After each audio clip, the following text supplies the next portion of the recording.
Carl Jung said, "Until you make the unconscious conscious, it will direct your life and you will call it fate."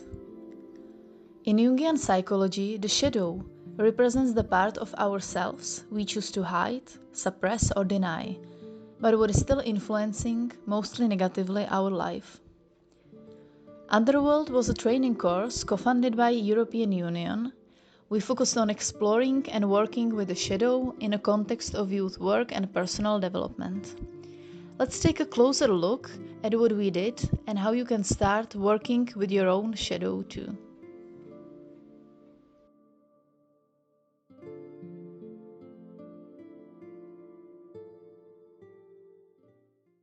In simple words, shadow is any part of our personality, our psyche, that we are rejecting, that we don't want to accept.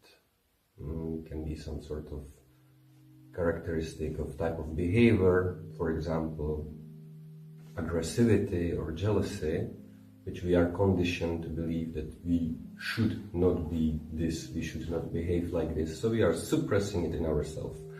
Maybe we are more aware of it, maybe it's completely in our subconscious, in any case it's part of us.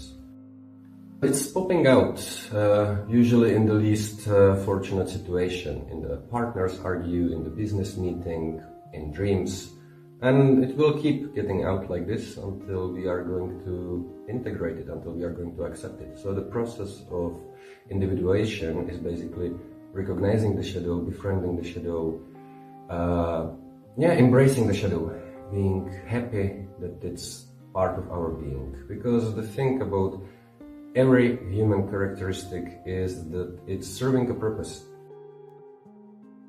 There are many different approaches and techniques to recognizing your own shadow, from daily journaling or some art therapy techniques, painting a picture, writing a novel, writing poetry. In general, art is a good channel for getting in touch with your own shadow. We like to work through the body, we like to work through somatic techniques, because from what we can observe, majority of the society is very much stuck in the rationality, in the mind, but the body is an integral part of being. So what we are doing very often, we are supporting people in more mindfulness practices, body movement practices, which are helping them to switch off the mind a bit, pay more attention to the signals of the body, and based on those signals, getting more in touch with their emotions, with their hidden thoughts, and through those processes, discovering the hidden parts of their being.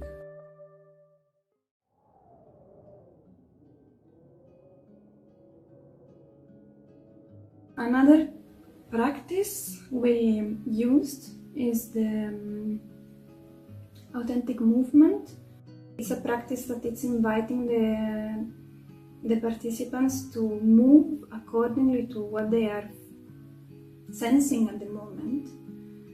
So if at the moment I feel that I just want to sit, I sit, and I move only if there is a clear input that is coming within me. It's a space that it's created and that it's allowing the person to understand what is actually going on at the moment for them. And if there is this awareness, then there is the possibility to make maybe a first step more to the rational level on, okay, what this state is connected to in what I'm living in my life at the moment, or to my fears, or to the part of me that I'm not able to manifest. And the authentic movement is usually done in pairs. The instruction is move according to the inputs you're feeling your body's communicating to you, and without the idea of creating a dance, without the idea of creating something with your body, just let it be as it is. This person that we call the mover is accompanied by a witness. Being aware that there is someone that is looking at us when we are doing it, it's bringing a different dynamic on the space. And it's bringing a lot this, am I able to let myself be visible and be vulnerable in front of someone else? from the mover side. From the witness side, it's important that it's not judgmental. It's important that I simply let myself to feel what the exploration that the mover is doing is creating in me. What's my name? I don't know. You're no one. What's my name? You're no one.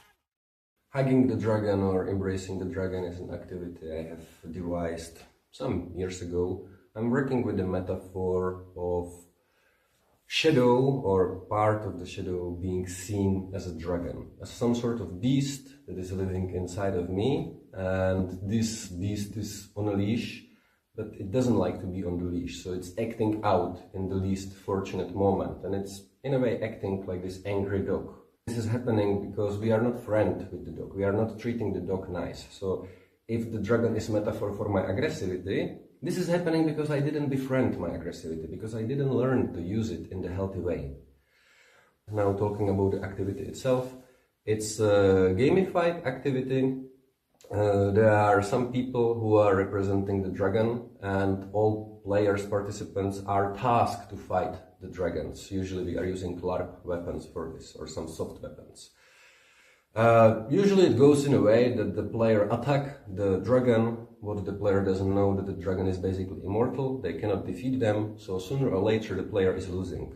It's losing all its lives. And then they are going to the Guardian. The Guardian can resurrect them, but before the Guardian is resurrecting them, he is giving them self-reflection question in a certain way. So the first self-reflection question is focused on what you don't like about yourself. And for everything you don't like about yourself, you need to think about the time when this quality somehow didn't serve to your purpose, when this quality was against you. And then you go to the third station, and then you are asked, think about the time, specific time, when this quality actually was beneficial to you. Because, once again, everything you have was at some point useful, and at some other point probably it was working against you. This is just natural. And yeah, in a moment, the participant, the player, realizes all those three steps. That means the name of the thing, when it was against them and when it was for them, they are returning to the dragon. And then they are first telling to the dragon what is the thing, when it was against them and when it was for them. Because the dragon works as a mirror. The dragon is a representation of this quality. And at the end, the dragon is asking the player, will you hug me? And if player answers yes, they have a chance to hug this quality.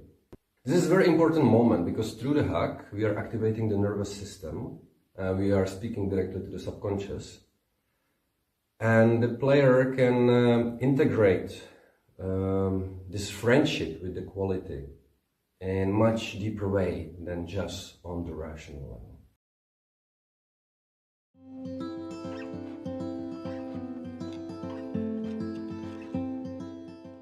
Another method we used when it comes to embodied practices has been the playfight, the one developed by Matteo Tangi, and it's called the Matteo Tangi lineage. In this practice, it's the core of it, it's about connection and self-expression through playful and conscious confrontation. So it is an invitation to reconnect with this playful fighting that we had as a kids, as a way to connect, as a way on how to use also strength in relating with each other, without aiming to harm the other person, but to bring confrontation also as a tool for exploration and self-expression. There are different core elements that are defining this approach. One of them is the playfulness. The second one is deep connection.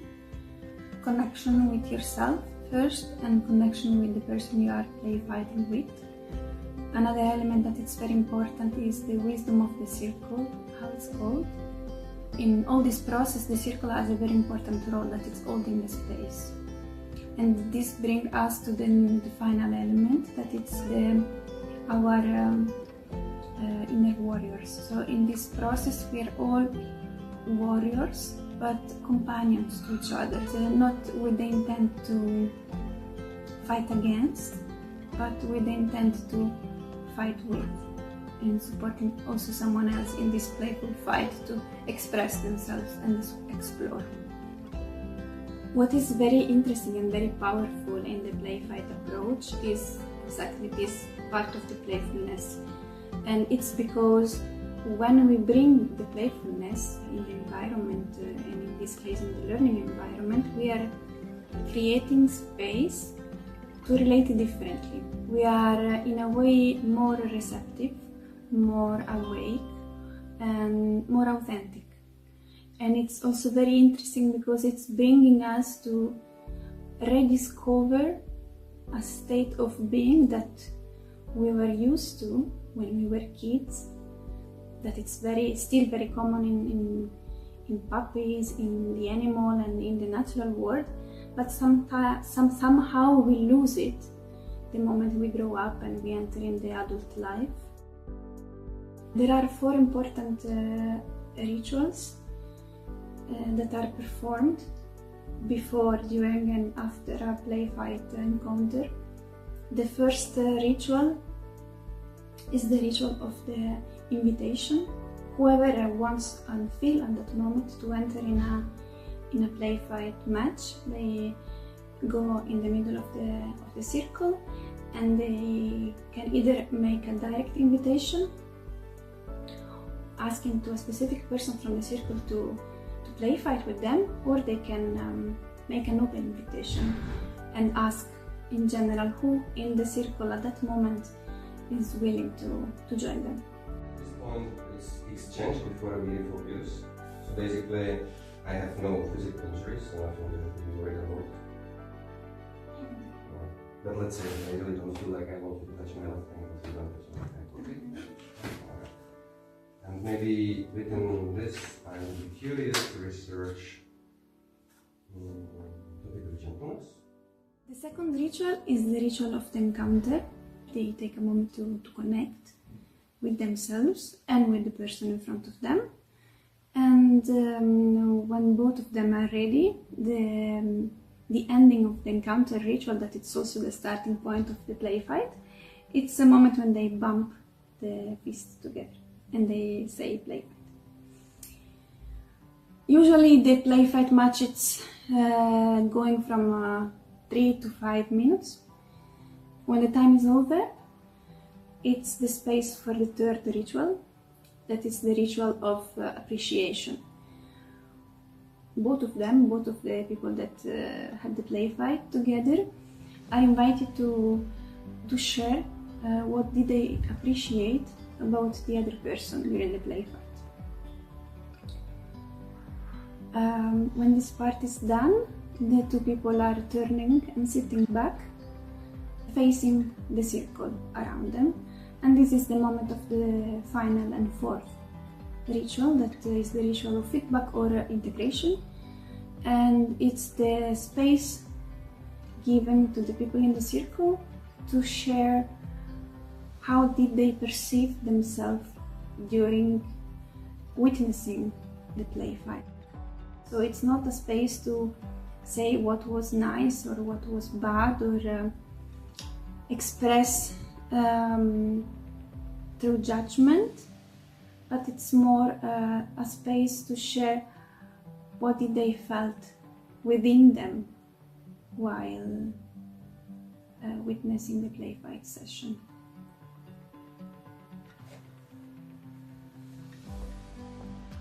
The shadow doesn't disappear when we ignore it, but it can become our strength when we choose to understand it.